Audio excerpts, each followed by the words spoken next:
Remember that sound? That glorious screeching sound of dial-up, waiting for a web page to load pixel by pixel. Well, today we're diving into the company that brought the internet to millions of homes, AOL. And it wasn't just about those iconic dial-up tones or that you've got mail fanfare. Those were definitely burned into our memories. This was a digital empire, at one point the most recognizable web brand in America. It's true. Even if you didn't personally use AOL, you knew that logo. You probably even had a free trial CD or two lying around. But what's fascinating is how AOL shaped the way we connect online today. From email to online communities, even those early subscription models we see everywhere now. You're right. AOL was everywhere. But their story goes back way further than those free try CD days, right? Didn't they predate the whole World Wide Web as we know it? Absolutely. AOL's roots actually go back to the mid-1980s with services like PlayNet and Quantum Link. Really? Yeah, these were early online services that existed before the web as we know it was even a thing. They were connecting people through their computers when it was still a pretty niche concept. So they were kind of like the pioneers of digital connection. Exactly. And that ambition was evident in their name change from Quantum Link to America Online in 1989. It wasn't just about connecting computers. It's about connecting America, a whole nation, through this new online world they were building. That's a bold vision. And they weren't just some small startup either, right? They went head-to-head with the giants at the time. AOL dethroned those established players, becoming the leading force in the online world. And you know what one of their key weapons was in this battle for digital dominance? What's that? Email. Yes, email. Who can forget that iconic sound? You've got mail. Yeah. It's simple, it's catchy, and it became deeply ingrained in our cultural consciousness. It really did. Think about it. Within just a few years, it wasn't just a notification sound, it was a pop culture phenomenon. They even made a movie about it. You're talking about the Meg Ryan and Tom Hanks classic. Exactly. I go online. Welcome. And my breath catches in my chest until I hear three little words. You've got mail. It shows how deeply AOL had permeated our culture.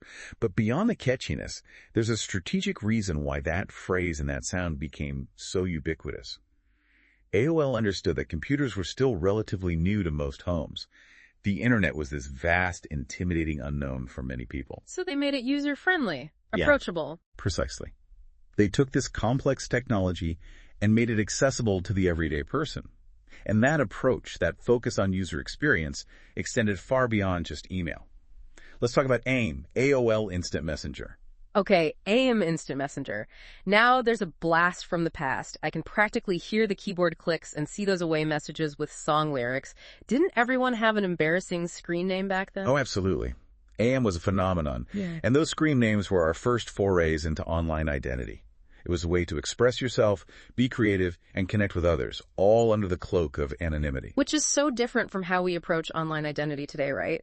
With Facebook and other platforms, it's all about real names, verified profiles, your digital footprint following you around. Exactly. AM offered a level of freedom and anonymity that's almost unthinkable today. And that anonymity fostered a different kind of online interaction. People felt more comfortable being themselves, exploring different interests, and connecting with like-minded individuals. And remember, A launched in 1997, right at the cusp of the internet, transforming from a niche tool to a mainstream social space. So it's like a precursor to the social media platforms we have today. In many ways, yes. Yeah. And let's not forget about AOL chat rooms, another cornerstone of early online communities. It was like stepping into a digital world filled with endless possibilities for connection and conversation. Chat rooms. Now those were the Wild West of the internet. Remember typing ASL into a room full of strangers. It's amazing to think how people formed communities and friendships in those chaotic digital spaces. It really is. It's a testament to our innate human desire for connection. And remember, this was before social media as we know it.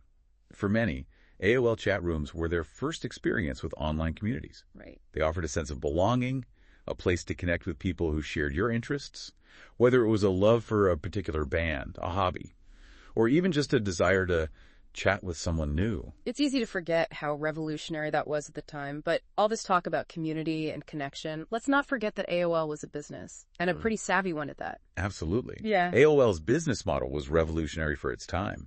They were pioneers of the subscription model, charging users a monthly fee for access to their services. And it was incredibly successful. We're talking about a $350 lifetime value from a subscriber in the 90s. Today, So many online services are ad-driven, vying for our attention with every click and scroll. But AOL, they locked in their users with a subscription. It was a brilliant strategy. It was. And their marketing was equally impressive. Those free trial CDs were everywhere. You'd find them in cereal boxes, magazines, even attached to product packaging. Oh, yeah. They were relentless in the pursuit of new subscribers. Oh, I remember those CDs. It felt like everyone had a stack of them lying around. It was brilliant marketing, really. They tapped into our curiosity, offering a taste of the online world with the promise of more. But that rapid growth and those millions of subscribers, it wasn't all smooth sailing, was it? Didn't they run into some challenges trying to handle all that traffic? They did. Remember when they switched to a flat rate in 1996? Instead of charging by the hour, they offered unlimited access for a fixed price. It seemed like a great deal for users, but it led to massive network congestion. Ah, yes. The era of the busy signal. It was the bane of every 90s internet user's existence. Exactly. Those busy signals were a sign of AOL's phenomenal growth. But they also highlighted the challenges of scaling an online service to accommodate millions of users. It's interesting to think about those challenges in the context of today's internet. We're so used to high-speed connections and seamless streaming. But back then, it was a constant battle against those busy signals. It makes you appreciate how far we've come. It does. But it also highlights the enduring legacy of AOL. They were pioneers, navigating uncharted territory and laying the groundwork for the internet we know and love today. They made mistakes, certainly, but they also achieved incredible things. It's true. It's easy to forget just how much AOL pioneered. They weren't just about dial-up and chat rooms, right? They tried their hand at web browsers with AOL Explorer, created original online content, and even dabbled in early e-commerce. They were constantly pushing the boundaries of what was possible online. Yeah, and let's not forget their impact on our digital habits. That subscription model they pioneered. It's everywhere now. Streaming services, online news subscriptions, even dating apps. They all owe a debt to AOL's early experiments with paid online services. It's amazing how they shaped our online experiences without us even realizing it. But, as we've been discussing, AOL wasn't without its flaws. Those struggles with network congestion, the eventual decline in subscribers, it makes you wonder what went wrong. Well, several factors contributed to AOL's decline. The rise of broadband internet certainly played a role. Once high-speed connections became widely available, those dial-up speeds felt archaic. Right. Plus, the internet was evolving rapidly. New competitors emerged, offering more specialized services and embracing the open web in ways that AOL, with its walled garden approach, struggled to match. It's almost like they were a victim of their own success. They ushered in this new era of online connection only to be surpassed by the very innovations they helped inspire. It makes you think about the future of the internet. What will be the next big disruption? Will today's giants face a similar fate? It's certainly possible. The internet is constantly evolving, and with each new wave of technology come new challenges and opportunities. The companies that can adapt, innovate, and anticipate the needs of users will be the ones that thrive. It's a fascinating thought. AOL, for all its quirks and missteps, left an indelible mark on the internet. They brought us together, connected us in ways we never thought possible, and paved the way for the digital world we inhabit today. Absolutely. And perhaps there are valuable lessons to be learned from their journey. The importance of adaptability, the need to embrace change, and the constant pursuit of innovation. It makes you wonder, what if AOL attempted a comeback today? Could they recapture that magic, that sense of community and connection that defined their early days?